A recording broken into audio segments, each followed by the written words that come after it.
Hey everyone, happy Thursday, October 19th. It's about 10:50 on the West Coast, and it's time for another market updates. Going into this week, we got really important retail sales data for September. The reason this is important is the Fed pays close attention to this, see how much people are spending, as a consumer. The more money we're spending, the more money they think we have, and so forth. So this came in not good for us. It came in at 0.7% for the month, where it was only estimated to go up 0.3%, and the core jumped 0.6%, where that estimate was just 0.1% addition. And the core, what they do for the core for retail sales is they take out gas, building materials, and autos.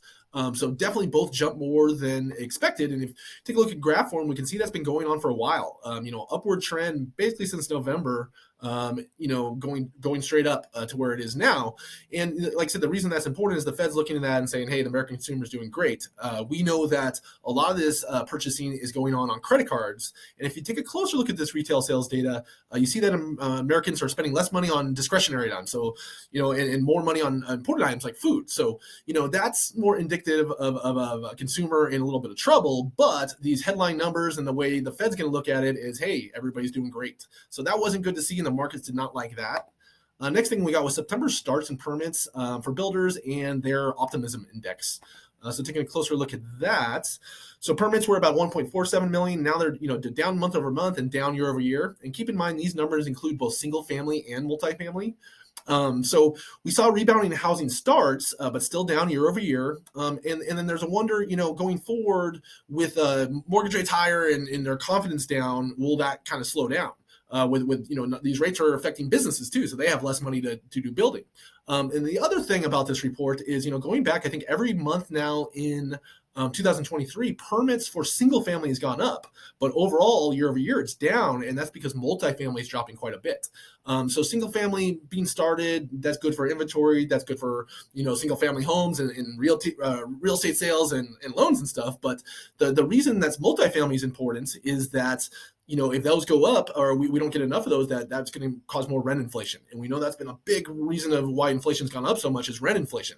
So if we don't have enough multifamily, that rent inflation is going to kick back in just when we're starting to get some positive there and start causing more inflation. And that's something we know we don't want right now. So, we kind of want a balance. We want single family to go up, but we also want multifamily to go up. And right now at a 1.47 million total permits, the future supply, and we know that demand, future demand is about 2 million, 2.1 million right now. So we're still lagging behind.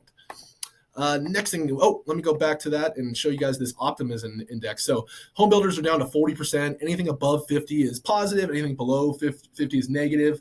As you can see, it's been negative the last few months. So that's, kind of plays into this. Builders are starting to feel more negative, more of that credit tightening.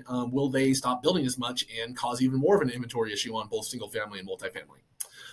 Next thing, so September existing home sales were down 2%, down now negative 15.4% year over year. So as we are about a 3.96 million annualized pace, medium home prices down slightly, still for the month, up for year over year. As we can see, we're at about 3.4 months supply. Normal market's 4.6, so still really tight markets. Average home, again, across the country is on the market for 21 days. 69% are selling in less than 30 days, so if it's priced right, it's still selling fast. And then these numbers are interesting this time. First-time home buyers dropping from 29 to 27, with obviously rates playing an effect on that. They're getting, being pushed out of the market. Cash buyers jumping from 27 to 29, and investors jumping from 16 to 18. So cash buyers and investors jumping in where other people are being pushed out. They're seeing an opportunity. So that's something to consider. Let's see here. Next thing we got was initial job claims. So again, important, the Fed is looking at job claims, and this continues to show strength in the labor market. Estimated was about 210,000 new claims. We were at 198,000. Continuing claims went up, so it basically shows the labor market's tight. Employers are holding on to employees, but when people do get laid off and are looking for a job, it's been harder for them to find since that continuing claims keeps going up. Next thing, so miscellaneous. We got a lot of Fed talk this week, and we got a lot of positive, a lot of important Fed people saying, basically the markets are kind of doing their work for them and really pushing or kind of alluding to no hike here in November. But then today we got Fed Chairman Powell, and he, riled the markets a little bit with talk of keeping rates higher for longer, and they might have to raise again if inflation goes up. So that kind of counteracted some of the positive talk, but at least it's good to see some of the Fed members starting to realize that, maybe they've done too much at this point, they should stop. And then the next one on miscellaneous, we got Zillow September HPI. So this is their home price index. So the first negative number in quite a while. So negative 0.1% in September. We haven't got anybody else yet, so it'll be interesting to see what all these go, but not too unusual. A very, very small drop, and they're still on a 6% annualized pace for 2023. This time of year, seasonally, that's not too out of the ordinary.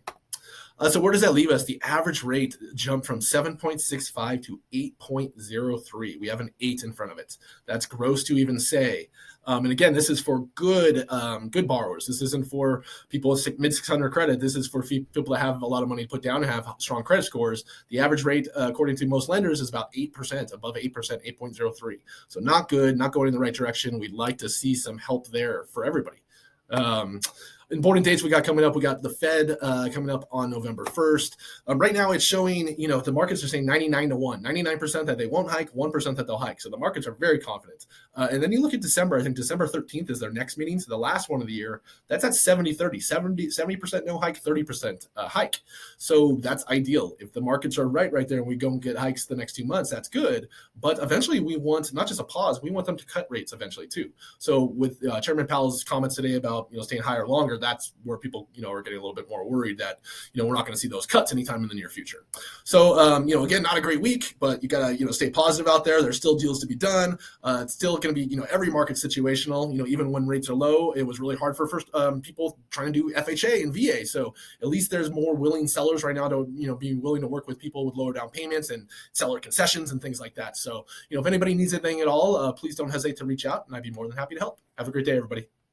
Enjoy the sunshine.